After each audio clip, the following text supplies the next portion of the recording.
সবার মা জয় মা। আজকের শুভ সকালটা শুরু করছি আমাদের বাড়ির মা কালী দিয়ে। তোমাদেরকে যে মা কালী দেখাচ্ছি সেটা হলো আমার মামার বাড়ির মায়ের মন্দির। আমি তোমাদেরকে বলবো যার যেটার মনোকামনা আছে মার কাছে সেটা বলতে পারো। আশা করি তোমাদের সবার কথা মা শুনবে, কেন আমাদের বাড়ির মা অনেক জাগ্রত। আমাদের সবার মনোকামনা যেন মা পূরণ করে, সবাই যেন ভালো ভাবে থাকে বা সব পরিবারকে নিয়ে যেন সুস্থ সবল সবাই থাকে। আর সবাই মার জন্য নিচে একটা কমেন্ট বক্সে লিখবে জয় মা, সবাই ভিডিওটা শেয়ার করবে। তা এখন আমি দেখাবো যে সেই মা কালীর মন্দিরটা কোথায়। সেটা হলো আমাদের মামার বাড়িতে মার মন্দির। তো প্রতি বছরই শিব চতুর্দশীতে আমাদের মায়ের পুজো হয়। আর এটার কিন্তু একটা অনেক বড় কথা আছে। সেই কথাটা হলো এই পুজোটা যখন আমরা মা ছোট ছিল, আমাদের মামা মাসিরা যখন ছোট ছিল তখন থেকে সেই পূজাটা হচ্ছে। সেটা কিন্তু 1 বছর 2 বছরের পূজা না, অনেক বছর, যখন আমরা এই পৃথিবীতে আসি নাই তখনের আগের থেকে পূজা হচ্ছে। তো সেই পূজা এখন অবধিও চলছে। আর এখন তোমাদেরকে আমি অনেককেই বলেছিলাম যে আমার মামার বাড়িতে মা কালী মন্দির আছে, তোমাদেরকে দর্শন করাবো, সেটা আজকে হয়েছে। আমিও লঙ্কাতে থাকি আর আমার মামার বাড়িও লঙ্কা। তো সেই মামার বাড়িতেই কিন্তু আমার মা থাকে। অনেকেই জিজ্ঞেস করে যে তোমার বাপের বাড়ি কাছাড়, তুমি এইখানে কিভাবে? তো সেটার কারণটা হলো যে আমার বাবা অনেক ছোট থাকতে মারা যায়। তো সেই কারণে আমাদের ছোটবেলার কাছাড়েই থাকা, কিন্তু যখন আমরা একটু বড় হয়েছি তখন আমরা মামার বাড়িতে চলে আসি। তাই আমার মা এখানে থাকে। আপাতত আমার বাড়ি এটাই, আমার মামার বাড়িটাই আমার বাড়ি। এখন তোমাদের সাথে আমি মামার বাড়িটা শেয়ার করছি। এটা হলো আমাদের মামার বাড়ি। তো সেই মামার বাড়িটা হলো কোথায় সেটাও দেখাবো। তো দেখো এখানে অনেক গাছপালা। আর আমাদের মামার বাড়ি আমরা যখন ছোট ছিলাম তখন থেকে যেরকম ছিল তো এখনও কিন্তু এরকম। তার জন্য আমাদের মামা বাড়িটা নিয়ে অনেকটা ভালো লাগা। আর এখন তোমাদেরকে রাস্তাটাও দেখাবো সেটা কোথায় আছে। যে সেটা হলো এনেরিয়াতে, লঙ্কা এনেরিয়াতে 11 নম্বর ওয়ার্ড। তো সেখানে অনেকেই চিনে, যারা চিনো না অবশ্যই তোমাদেরকে দেখাচ্ছি। আমাদের এনেরিয়া বটদলই রোডে একদম সামনে শীতলা মন্দির আছে। তো সেই শীতলা মন্দির বলে সবাই চিনে এনেরিয়াটা।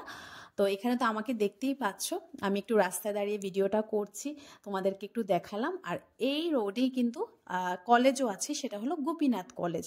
তো সেখানে কিন্তু আমাদের কলেজের পড়াশোনাটা, আমার ছোটোবেলার স্কুলটা হলো কাছাড়ে আর কলেজের পড়াশোনাটা লঙ্কাতে। তো আমরা যখন ছোট ছিলাম তখন থেকে আমাদের মামা বাড়ি নিয়ে অনেক একটা ভালো লাগা। কেন এখনের বাচ্চাদের সেই ভালো লাগাটা নেই।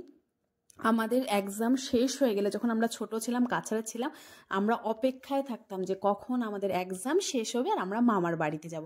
কিন্তু সেই জিনিসটা এখনের বাচ্চাদের মধ্যে নেই, আমাদের ছেলেদের মধ্যেও নেই। কেন কি আমাদের বাচ্চারা এত মানে রং বিরঙ্গি দেখছে দুনিয়াটাকে।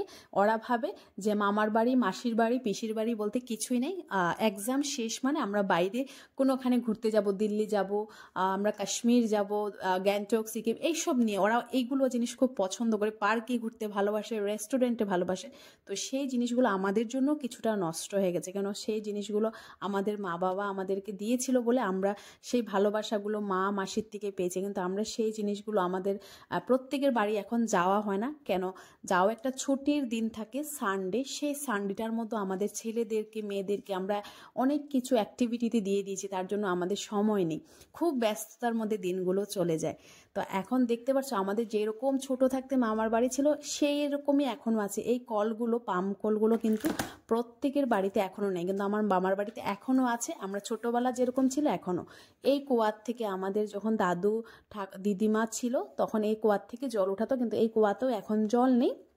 আর সাইডে একটু ছোট ছোট ঘর আছে, সেগুলোতে রেন্টে মানুষ থাকে। তো এখনও কিছু নতুন করে বানানো হয় নাই, আশা করি বানানো হবে।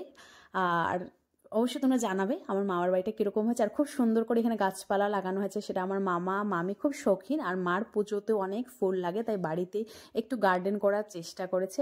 আর সামনে পুজো আসছে, চেষ্টা করবো তোমাদের প্রত্যেকের সাথে শেয়ার করার জন্য। আর এখানে আমার দিদি, অনেক দিন পরে আসলাম। আমি লঙ্কাতে থাকি কিন্তু ওরকমভাবে আসা হয় না। আর খুব তাড়াতাড়ি চেষ্টা করব আমার বাবার বাড়িটাও দেখানোর জন্য, কিন্তু কবে দেখাতে পারবো সেটা বলছি না। খুব তাড়াতাড়ি দেখাবো। যেখানে আমি ছোটোবেলা ছিলাম সেখানে আমি বড়োবেলা, এটা আমার মামার বাড়িতে বড়োবেলা, আর ছোটোবেলা আমি কাছাড় ছিলাম, সেটাও তোমাদের সাথে অবশ্যই শেয়ার করব। আর তোমরা কিন্তু কমেন্ট বক্সে মার জন্য অবশ্যই তোমাদের মনের যেটা আশা পূরণ করুক মা, সবাইকে ভালো রাখুক। আর কমেন্ট বক্সে মার জন্য তোমরা কিছু একটা কমেন্ট লিখবে, আর ভালো লাগলে অবশ্যই লাইক কমেন্ট শেয়ার করতে